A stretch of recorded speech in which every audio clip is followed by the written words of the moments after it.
नामुद्दुन सल्ली अला रसूलिल करीम अम्माबाद फ़ौज़ बिल्लाहि मिनश शैतानिर रजीम बिस्मिल्लाहिर्रहमानिर रहीम अस्सलामु अलैकुम वरहमतुल्लाहि वबरकातुहू। मैं हूँ कीमा सिफ अली राव। आज का जो मौजूद तरतीब दे रहे हैं, यूँ समझ लें कि आज तक जितनी भी वीडियोस बनाई गई शायद कुछ दोस्तों की शिकायत भी वजह थी, लेकिन हक़ाइक़ ये हैं कि तेज़ाबियत को समझना कोई आसान काम नहीं है।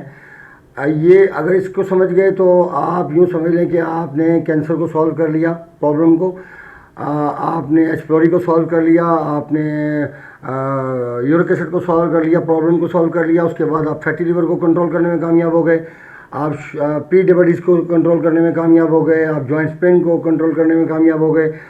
आप यूँ समझ लें कि जितने भी बड़े बड़े प्रॉब्लम होते हैं, पाइल्स और फिर फिशर और फिर ये जो ट्यूमर्स बनते हैं, लाइपोमा है, ये सारी की सारी चीज़ें जितनी भी हैं, ये तमाम की तमाम इसी कंडीशन में पैदा होती हैं कि जब हमारी खून के अंदर एसिड लेवल बढ़ता है। हाँ, इसमें बैड कोलेस्ट्रॉल, बैड फैट जिसको हम कहते हैं, ये भी इसमें शामिल है। खैर, जो चीज़ें हम जिक्र नहीं कर पा रहे वो एक अलग चीज़ है, लेकिन जो बड़ी बड़ी चीज़ें हैं वो हमने आपके सामने रख दी हैं। अब आप इस कंडीशन को यूँ जान लीजिए कि इंसान कभी भी फौरी तौर पे एसिड के बढ़ने का शिकार नहीं होता, तेज़ाबियत के बढ़ने का शिकार नहीं होता। वो आहिस्ता आहिस्ता इंक्रीज़ होती है। कैसे कि अब इसको ज़रा गौर से समझिएगा, ये बड़ी टेक्निकल चीज़ है। जब आप इस पॉइंट को समझ गए ना, तो फिर आपके लिए बहुत ज़्यादा आसानियाँ पैदा हो जाएंगी इंशाल्लाह। और मैं समझता हूँ कि ये वीडियो आपके लिए टर्निंग पॉइंट भी साबित हो सकती है, आपके दिमाग के लेवल को इंक्रीज़ करने के लिए, मतलब आपकी सोच को बढ़ाने के लिए। अब यूँ समझ लें कि तेज़ाबियत का जो लेवल है वो उस सूरत में बढ़ता है, बढ़ना शुरू होता है कि जब हम तेज़ाबियत वाली खुराक का मुसलसल इस्तेमाल करते हैं। जैसे हम चावल इस्तेमाल करते हैं, आलू इस्तेमाल करते हैं, गोभी इस्तेमाल करते हैं, बैंगन इस्तेमाल करते हैं, चने की दाल, माश की दाल, बड़े का गोश्त है, मछली है, टमाटर, लहसुन, लहसुन भी है। याद रखिएगा, लोग लहसुन को समझते हैं कि ये बड़ी बेहतरीन चीज़ है, खून पतला करने वाली चीज़ है।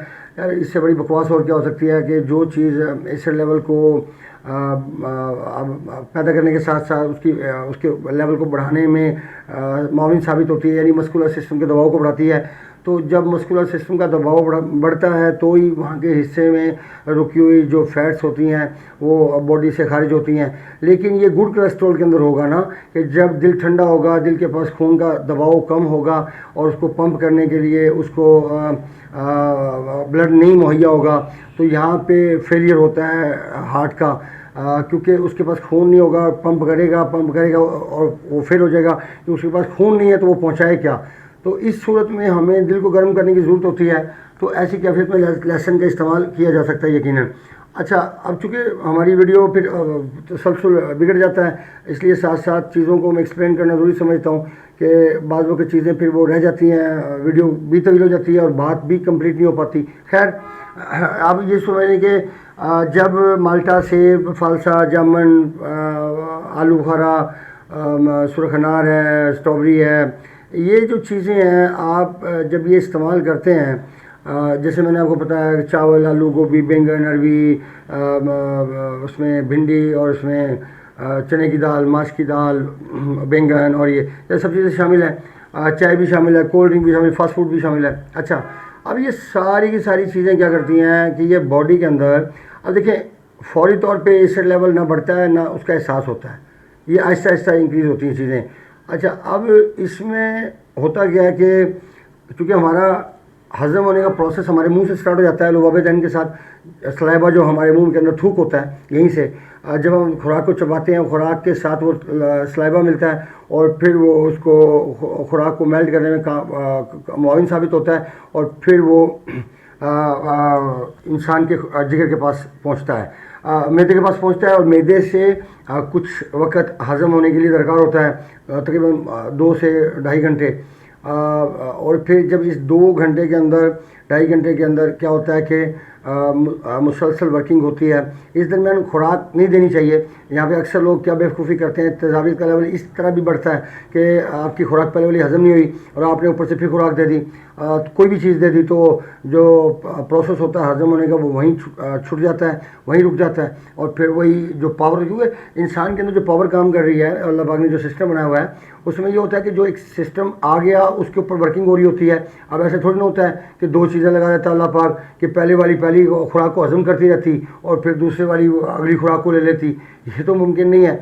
यहाँ पे एक ही सिस्टम है, वो काम कर रहा है। अगर आपने उस प्रोसेस को जो जैसे 2.5 से 3 घंटे का वो प्रोसेस है, उसके बाद छोटी आंतों का प्रोसेस है, फिर बड़ी आंत में खुराक ट्रांसफ़र होती है, तो कम अज़ कम इतना टाइम होता है रोटी खाने के बाद कि खुराक बड़ी आंतों में बड़ी आंत के अंदर मुंतकिल हो जाए, और बड़ी आंत में मुंतकिल होने के बाद फिर अगली खुराक लेने के लिए मैदा बिल्कुल रेडी होता है। लेकिन इस कंडीशन में कि जब मैदा खुराक को हज़म करता है और हज़म करने के बाद जब अगला हज़म का प्रोसेस आता है जिसमें पित्ता मुआविन साबित होता है, वो छोटी आंतों के अंदर इसका बाइल गिरता है, ड्रॉप्स गिरते हैं, और फिर वो हज़म होके पखाना मुंतकिल हो जाता है बड़ी आंत के अंदर, यानी वो कैलूस और कैमूस। अब यहाँ पे जो कैलूस है वो मुंतकिल हो जाता है पहले जिगर मैदे के हवाले से, पहले हिस्से से जिगर के पास पहुँचता है, और फिर जब बाइल गिराता है पिता, उसके बाद गॉल ब्लैडर का, तो उसके बाद फिर वो जो बाकी उसके अंदर ताकत होती है या बाकी उसके अंदर कोई काम की चीज़ें मौजूद हैं जैसे कैल्शियम, प्रोटीन, विटामिन कुछ भी हैं, तो वो बाइल गिरने के बाद, उसके ड्रॉप गिरने के बाद वो मुकम्मल तौर पे पुख्ता हो जाएगा। उसमें से जो चीज़ काम की है वो निकल के जिगर के पास पहुंच जाएगी, और फिर वो मुंतकिल हो जाता है इंसान के बड़ी आंत के अंदर। अब यहाँ से आप इस बात को समझिए, ये सबसे अहम जगह है जहाँ से आपको समझने की ज़रूरत है कि ऐसे लेवल जो बढ़ता है वो हमारे खून के अंदर तब बढ़ता है कि जब हम मुसलसल तेज़ाबियत वाली चीज़ें देखें। यहाँ पे तीनों ऑर्गन के लिए अल्लाह ने डाइट पैदा की हुई है। इंसान के मस्कुलर सिस्टम के लिए अलग डाइट है, जो मैंने अभी आपको डाइट बताई सारी, ये मस्कुलर सिस्टम से मुतालिक है, दिल से मुतालिक है। जिगर से मुतालिक खुराक अलग है, जिसमें आपको बता चुका हूँ मैं मुख्तलिफ वीडियो के हवाले से कि जो चीज़ें हरारत पैदा करती हैं, हरारत गरेजिया देती हैं इंसान की बॉडी को, और हरारत को पैदा करने से स्टॉक करती हैं, जैसे खजूर है, जैसे अजवाइन है, जैसे अंजीर है, जैसे उसके बाद आ जाए आप काजू है, अखरोट है, तिल किसी हद तक, ये भी दूसरे नागला से ताल्लुक, लेकिन है तो जिगर के साथ ताल्लुक, ये का अलग बहस बन जाएगी फिर। अब यहाँ से आप इस बात को देखिए कि दिमाग से मुतालिक अलग खुराक है। जैसे बादाम को भिगो के इस्तेमाल करते हैं तो वो सर्दियों में इस्तेमाल होता है, सौंफ है, इलायची है, खुबानी है, केला है, उसके बाद खरगोश का गोश्त है, ये तर गर्म में आएगा। उसके बाद ये सारी चीज़ें इस 1 बाई 1 आप इनका जायज़ा ले लीजिए। दूध है, मक्खन है, ये तमाम दिमाग की खुराकें हैं। यहाँ पे कद्दू, टिंडे, शलजम, ये भी सारी मोस्टली दिमाग की खुराक है। यानी रतूबात ज़्यादा होती है इसके अंदर। जिस चीज़ में रतूबात ज़्यादा होती है वो अक्सर वो बेशतर दिमाग से मुतालिक होती है। अच्छा, अब यहाँ पे आप क्या करते हैं कि आप मुसलसल तेज़ाबियत वाली मस्कुलर सिस्टम वाली डाइट, मतलब हमें और कुछ खाने को मिलता नहीं। क्या किसी इंसान ने कभी सोचा कि वो जैसे वो कहता है कि आलू, गोभी, बैंगन, अरवी, मटर और भिंडी, चने की दाल, माश की दाल, आप नज़र दौड़ाएंगे तो आपको खुराक के अंदर ज़्यादातर यही चीज़ें नज़र आएंगी खाने के वाले से, सब्जियों के वाले से। क्यों? क्या दाल मूंग नहीं खाई जा सकती? लोग नहीं खाते, कम खाते हैं, बहुत कम खाते हैं। अच्छा, उसके बाद फिर कद्दू या टिंडे या शलजम या बकरा देसी मुर्गी का गोश्त के साथ मिला के कौन इस्तेमाल करता है? कोई भी इस्तेमाल नहीं करता। अच्छा, क्यों इस्तेमाल नहीं करता? कि ये दुनिया का एक अजीब कानून है। अल्लाह पाक कहता है इंसान जल्दबाज है और ये नकद का सौदा करता है, फ़ौरी तौर पर रिस्पॉन्स चाहता है और चाहता है कि फ़ौरी तौर पर उसको हासिल करे, उसके बेनिफिट हासिल करे। लेकिन हकीकत में ऐसा नहीं है। ये दुनिया का कानून फ़ौरी बेनिफिट के ऊपर नहीं है। इसका काम है एक हाथ ले कर दे, मतलब आप जो बोगे वही काटोगे। आपको एक पेपर दे के भेजा गया, आपको उसके ऊपर काम करना है, ना कि आपको अपनी मनमानियाँ करनी है। यहाँ पे अक्सर लोग कहते हैं कि आका इस्लाम की ज़िंदगी में ये खुराक नहीं थी, तो ये खुराक उसके बाद पैदा हुई है। तो आप लोग ये क्यों नहीं सोचते कि अगर ये इतनी कीमती चीज़ें होती, इतनी बेहतरीन चीज़ें होती, तो अल्लाह अपने नबी को नहीं खिलाता? खैर, अब यहाँ पे एक चीज़ समझ लें कि जब खुराक हज़म होती है, तेज़ाब का लेवल किस तरह बढ़ता है कि जब आप मुसलसल तेज़ाबियत वाली चीज़ें इस्तेमाल करते हैं और फिर उसका कुछ चीज़ें ब्लड मुहैया कर देती हैं और कुछ अपने असरात छोड़ देती हैं। जैसे सब्जियों के अंदर खून पैदा करने की सलाहियत नहीं है, लेकिन वो खून के अंदर अपने असरात ज़रूर छोड़ेंगी। यानी अगर कोई बादी चीज़ है तो वो, अगर ठंडी चीज़ है तो दिमाग से मुतालिक वो वहाँ छोड़ेगी, अगर कोई बादी चीज़ है दिल पे छोड़ेगी, गर्म चीज़ है तो जिगर पे छोड़ेगी।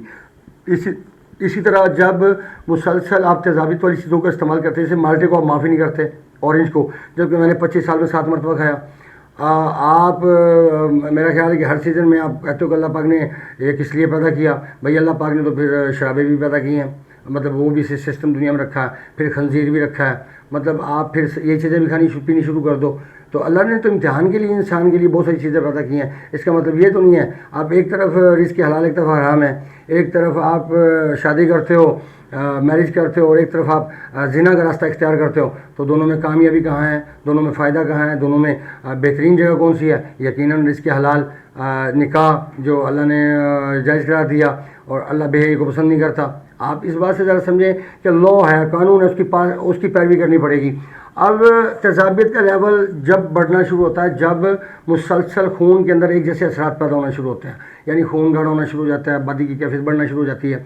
अब यहाँ पे इस चीज़ को ज़हन में रख लीजिए कि जब मुसलसल एसिड लेवल बढ़ता है, मुसलसल तजाबियत इंक्रीज़ होती है, तो यहाँ पे 3 किस्म के नुकसान हमारे सामने आते हैं। नंबर 1, इसका जो सबसे बड़ा इसका एक वो प्रॉब्लम पैदा होती है, खून गाढ़ा होता है तो मस्कुलर सिस्टम पे प्रेशर बढ़ जाता है, दिल की शरियानें तंग होनी शुरू हो जाएंगी। अब ये एक सबसे बड़ा एक प्रॉब्लम सामने आ गया, जिससे आपकी भूख मुतासिर होगी, मुंह का टेस्ट मुतासिर होगा। सेकंड, इसका मतलब आप यूँ समझ लें कि आपकी नफ्सियात नॉर्मल नहीं रहेंगी, आप हवस की कैफियत में चले जाओगे, आप जल्दबाजी में आ जाओगे, आप मायूसी में आ जाओगे, आप अल्लाह से दूर हो जाओगे। अब यहाँ पे जिगर से मुतालिक बात देख लें कि जब तेज़ाब का लेवल बढ़ता है तो उसका सबसे पहला सेकंड इफेक्ट पड़ता है उसका लीवर के ऊपर, कि लीवर ब्रेक करता है, रुकना शुरू हो जाता है, उसकी वर्किंग स्लो हो जाती है। आप इसकी मिसाल यूँ ले लेंगे जैसे अगर फ़िल्टर में कचरा आना शुरू हो जाए तो गाड़ी प्रॉब्लम करना स्टार्ट हो जाती है। अब फ़िल्टर चाहे ऑयल का हो या चाहे वो एसी का फ़िल्टर हो, अब दोनों के अंदर आप अगर फ़िल्टर में कचरा आ गया तो वो पावर वो नहीं रहेगी, या उसमें प्रॉब्लम आना शुरू हो जाएगी। अच्छा, अब यहाँ पे लीवर ब्रेक करता है, और ये जितने भी देखने वाले सुनने वाले हैं उनको बेहतर पता है कि गाड़ी के अंदर लीवर की क्या हैसियत है। अगर गाड़ी के अंदर लीवर ब्रेक कर दिया जाए ना, वो ख़राब ना भी हो लेकिन वो डिस्टर्ब हो जाए, टूटा नहीं है, ख़राब नहीं हुआ, बट वो फॉल्ट में है कि वो वर्किंग में नहीं आ रहा, तो आप बताइए कि आपकी गाड़ी 1 करोड़ रुपए की किसी काम की नहीं है। अब आपका लीवर एक ऐसा ऑर्गन है कि जिसने डिटॉक्स करना होता है आपकी बॉडी से पॉइज़न को, जो गंदे मादे हैं, जो गलाजत है, उसको डिटॉक्स करना होता है किडनी के ज़रिए, पखाने के ज़रिए, अब स्किन के ज़रिए। अब यहाँ पे एक बात ध्यान में रखें कि खून की सफाई के 3 प्रोसेस होते हैं, 3 के अलावा चौथा प्रोसेस कोई नहीं है। नंबर 1 आपका ब्रास, पखाना आपका, नंबर 2 बोल आपका, मतलब पेशाब आपका, और नंबर 3 आपकी स्किन जो वॉश करती है आपके खून को। अच्छा, अब ये तीनों के अलावा कोई और चौथा तरीका नहीं है खून को साफ़ करने का। अब यहाँ पे जब तेज़ाब का लेवल बढ़ता है तो गैसेस बनना स्टार्ट हो जाती हैं। क्यों बनना शुरू हो जाती हैं? क्योंकि एसिड लेवल बढ़ने से जब सोजिश पैदा होती है तो वो सोजिश का नतीजा फिर पैदा आता है सामने कब्ज़ की सूरत में और गैस की सूरत में, और पाइल्स की सूरत में, या ट्यूमर की सूरत में, या स्पेलोरी की सूरत में, या फिशर की सूरत में। बहुत सारी चीज़ें हैं, मतलब गॉलब्लैडर की स्टोन आ गई, फैटी लिवर आ गया, सब चीज़ें में काम कर रहा है। प्री डायबिटीज़ है, ब्लड कोलेस्ट्रॉल है। खैर, चूँकि एक ही वीडियो में सब कुछ एक्सप्लेन करना मुमकिन नहीं होता। खैर, लिवर ब्रेक हो जाता है, लिवर ब्रेक होने से कॉन्स्टिपेशन सामने आ गई। अब यहाँ से जो गलाजत है वो डिटॉक्स नहीं होगी, जो बेड फैट है वो बॉडी के अंदर से खारिज नहीं होगी, क्योंकि लीवर ही उसका वो था अहम उसको निकालने वाला या उसको साथ साथ तलफ करने वाला। तो वो तो वीक कर दिया आपने। क्यों? आपने चस्के किए और आपने एक ही जैसी खुराक का इस्तेमाल किया। जबकि जो चीज़ें मैंने आपको बताई हैं ये चीज़ें मेरी ज़िंदगी से तकरीबन निकल चुकी हैं, क्योंकि पिछली सारी ज़िंदगी 24 साल जब मैं तिब से पहले तो यही चीज़ें खाई हैं, लेकिन तिब में आने के बाद अक्सर इन चीज़ों को इग्नोर करता चला गया टाइम गुजरने के साथ साथ। अब मेरी ज़िंदगी में वो तमाम चीज़ें हैं जैसे कद्दू, टिंडे, शलजम वगैरह सब कुछ अल्हम्दुलिल्लाह मौजूद है, और ज़िंदगी बड़ी बेहतरीन है। क्योंकि आपने एक चीज़ की जगह जो सारी ज़िंदगी खाई है आपने, उसकी जगह आपने दूसरी चीज़ को सेलेक्ट करना है। अब यहाँ से तीसरा नुकसान क्या होता है? यहाँ से तीसरा नुकसान होता है कि आपके नर्वस सिस्टम को खून मिलना कम हो जाता है, उसका सर्कुलेशन कम मिलती है, क्योंकि उसका दबाव तो दिल के ऊपर बढ़ा हुआ है आपकी खुराक की वजह से। तो दिमाग तक कैसे पहुँचेगा? अब यहाँ पे असाब वीक होते हैं, यहाँ पे आपकी याददाश्त का मसला बनता है, यहाँ पे आपका एंजाइटी डिप्रेशन का मसला बनता है, यहाँ पे इंसान जल्दबाजी का शिकार हो जाता है, यानी दिमाग से काम नहीं लेता, ठीक है, मतलब वो दिल के हाथों मजबूर होता है, वो दिल की सारी बातें मानता है। तो और यहाँ पे एक चीज़ है मेरा ख्याल है कि अल्लाह के रसूल की जो हदीस है ना, जिसमें कहा गया कि तुम्हारी जिसमें कि लैसा लौट रहा है, अगर ठीक तो पूरा निज़ाम ठीक, गलत तो पूरा निज़ाम कर। सहाबा कराम से पूछा कि जानते हो वो क्या है? तो सहाबा कराम ने कहा कि अल्लाह के रसूल ही बेहतर जानते हैं, अल्लाह उसके रसूल ही बेहतर जानते हैं। तो फरमाया वो तुम्हारा दिल है। अब आप देख लें कि अल्लाह पाक कहते हैं कि मैं पूरी दुनिया में नहीं समा सकता, लेकिन मोमिन का दिल है किसी जगह समा जाता हूँ। अब मोमिन कौन है? जो बुराई से दूर है, जो अल्लाह के नज़दीक है, जो अल्लाह की मानता है, अल्लाह को नहीं, अल्लाह को सिर्फ नहीं मानता, अल्लाह की मानता भी है। अल्लाह को मानने में और अल्लाह की मानने में बड़ा फ़र्क है। अगर आपने अल्लाह को मान लिया तो अल्लाह को मानने से आपका ईमान, क्योंकि क्या फरमाया गया है कि तुम्हारी ज़ुबान भी इकरार करे और तुम दिल से भी इकरार करो कि तुम ईमान लाए। अगर ज़ुबान से इकरार किया तो फिर मुनाफ़िकत भी हो सकती है, क्योंकि अगर आप अगेंस्ट जा रहे हो अल्लाह उसके रसूल के, तो फिर आप कैसे कामयाब हो सकते हो। बहरकैफ ये एक हमारी वीडियो थी जो हमने तजावीज़ के ऊपर तरतीब दी। और यहाँ से एक चीज़ और ध्यान में रख लें। अब आखिरी एक बात कहूँगा, और मैं उम्मीद करता हूँ कि जो दोस्त ये वीडियो देखेंगे ज़रूर उनको समझ में आएगी सारी बात। अब आखिरी एक बात करके फिर वीडियो ख़त्म करते हैं इंशाल्लाह। इसमें एक चीज़ समझ लें कि इसका इलाज सिर्फ खुराक से मुमकिन नहीं होता। ये चूँकि आपने खुराक के ज़रिए तेज़ाब को बढ़ाया है, पॉइज़न को बढ़ाया है, खून गाढ़ा किया है। अब खून हो गया गाढ़ा, अब सिस्टम हो गया ब्रेक। अब सिस्टम ब्रेक को आप खुराक से रन नहीं कर सकते। खुराक तो आपको तब फ़ायदा पहुंचाएगी जब सिस्टम रन करेगा। अब यहाँ पे जो अद्वियात होती हैं, जो मेडिकेशन की जाती है, अल्लाह ने ये दवाइयाँ पैदा क्यों की हैं? किस मकसद के लिए पैदा की हैं? क्या ये सिर्फ देखने के लिए है, या ये अंग्रेज़ों के इस्तेमाल के लिए है? क्यों? अल्लाह ने तो हमारे लिए पैदा की है, जो उसके मानने वाले चाहने वाले हैं, और अल्लाह रास्ता भी उनको देता है। आम बंदा कैसे तसव्वुर कर सकता है?